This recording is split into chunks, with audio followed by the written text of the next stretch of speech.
Hey folks, Darren here, Mr. Sandsman. Welcome back to the channel. It's been a few weeks since I've done any Halloween content. I was looking at all the different Halloween physical medias that I own. I got all the way up to Halloween 2018, I think. And then I've had a little break from talking about those movies, but I'm back today to continue with Halloween Kills. Now, Halloween Kills is one of those movies that has grown on me over the last few years. I was kind of a little bit okay about it when I first saw it. There was a lot of hype behind it. We had all that kind of pandemic time to get really excited. And then when it came along, I was kind of just, like I said, it didn't impress me too much. And I think that was partly because of that middle section. Yet again, David Gordon Green let us down with the saggy middle of a movie. You know, in Halloween 2018, we had the moment where Sartain went on the loose with the mask on. And then in this film, we have this awkward moment of mob violence where the town are chasing after who they think is Michael Myers, which seemed odd because, you know, Michael Myers' picture would have been all over the TV, but yet they were chasing after a kind of a short, portly guy with long hair called Mr. Tivoli. Without that sequence and putting that aside, though, I do think it's the most vicious and violent Halloween film to date. Michael is genuinely pissed off in this film. Laurie got one over on him in Halloween 2018, Laurie and the girls. And so in this one, he's kind of stewing. He's vengeful. He's out to take no prisoners. And so his rampage in this film is brutal and has some of the most brutal kills in the franchise.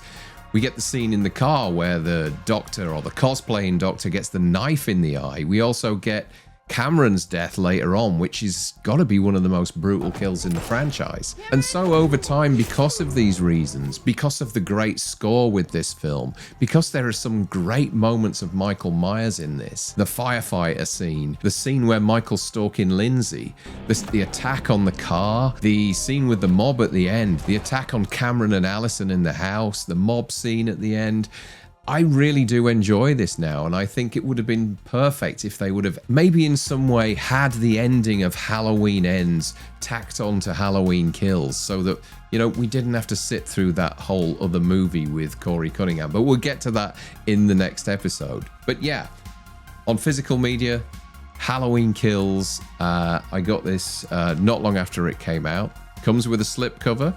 I'll show you it close up. There we go, and it clearly states at the front that it includes a never seen before alternate ending.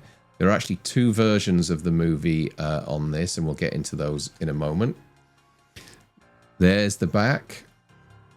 I'll just remove the slipcover and show you it's exactly the same underneath. I really like this imagery here. The mask, I think, looks fantastic against the background of flames. A Blu-ray and a 4K inside. There we go, there's the Blu-ray, there's the 4K. No inlay card or insert or whatever you want to call it inside there, but and also no reversible artwork in any way, shape or form.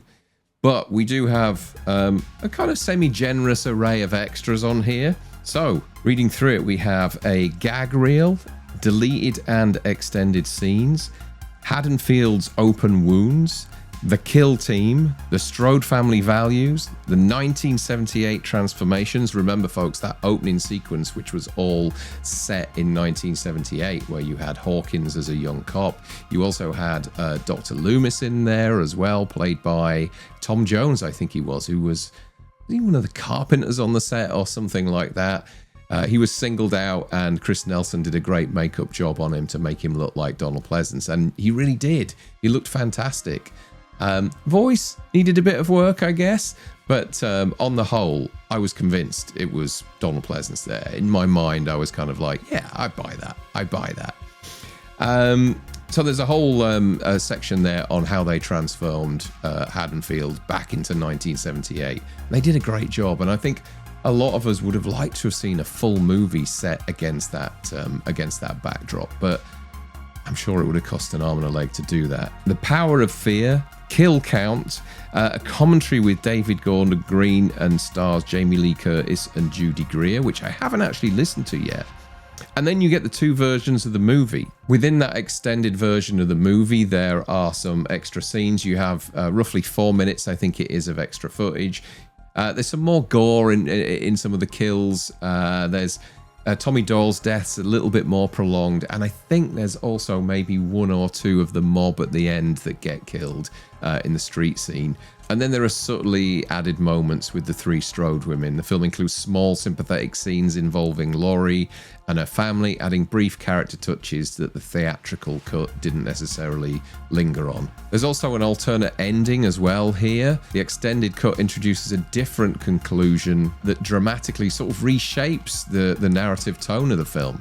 Laurie attempts to call her daughter Karen, unaware of her fate. Michael Myers answers the phone, and Laurie hears him breathing, realizes Karen is dead, and she ominously warns him that she's coming for him. Laurie then picks up the knife from her bedside, and then she's sort of determined to go and find Michael. This ending sort of signals a direct continuation on that evening, whereas the theatrical cut signals that there's going to be a time gap between this and the sequel, which is set, I think, 4 years later. So there we have it, Halloween Kills. Just a few more notes on the specs here. We have a Dolby Atmos track, and it is Dolby Vision and HDR10. So it does look fantastic, actually. I have watched it in the last few months, actually, and I really enjoyed it. As well as this version, I also picked up, which I mentioned on the last video I did on the Halloween 4Ks that I have, this Halloween Trilogy box set,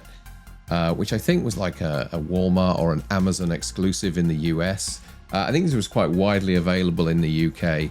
It was expensive, though, for the 3 Steelbooks. I showed you the Halloween 2018 Steelbook in the last episode. This is the Halloween Kills Steelbook. Here we have the Myers house, and on the back there we have Michael Myers as he's coming out of Laurie's house on fire, having broken out and killed the firefighters. There's the spine, and then inside, we get a few things. We just get the 4K as we did with the last one, which I think is a shame because in the US, I do believe you got the Blu-ray with this as well. There's also some art cards here, which I can show you now. There's that. And then when you flip it over, you have that. You have that, which is the Steelbook artwork there, with the Myers house on the other side. And then that one there, I quite like that one. And then on the other side, Michael tilting his head. I'll zoom in a little bit on that. And then on the inside, there's a shot of the firefighter there, with Michael in action, taking him out. So yeah, nothing much different. It's exactly the same disc, extras, extended cut, all that kind of stuff. But I just thought I'd show you it, just in case you haven't seen it before.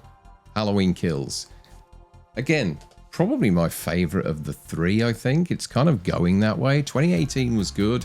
Kills was good, but I feel is a little bit better as time has gone on. Halloween Ends, I'll save that for the next episode. I have just put a poster up of Halloween Ends. Doesn't mean I absolutely love the movie, but I do like the poster. Goes nice in the illuminated light boxes that I've got behind me. Michael and Laurie stood back to back. I've also got the posters of the masks as well, so maybe I'll put those up one day too. But that's it. Thanks for supporting the channel, folks. It's been a pleasure doing these videos over the last 6 months. I'm really thrilled with the support for the channel. The live streams are going really well, 60-70 people every time I go live. I've also got the other channel, which I have with Frank Riker, TSL Movie Podcast, which there's a link to that down below. That's a lot bigger than this channel. We've got, close to 9,000 subscribers on that. We've been going about 5 years. And there's a hell of a lot of support for that channel. We've got a great member scheme. And Frank also has his own channel as well, my co-host on that channel. He has a channel called Frankly Speaking, which I've put down below as well, so you can check that out as well. But in the meantime, thanks for watching. If you haven't subscribed, please consider it. The little button's down below, and I shall see you very soon. Cheers, guys.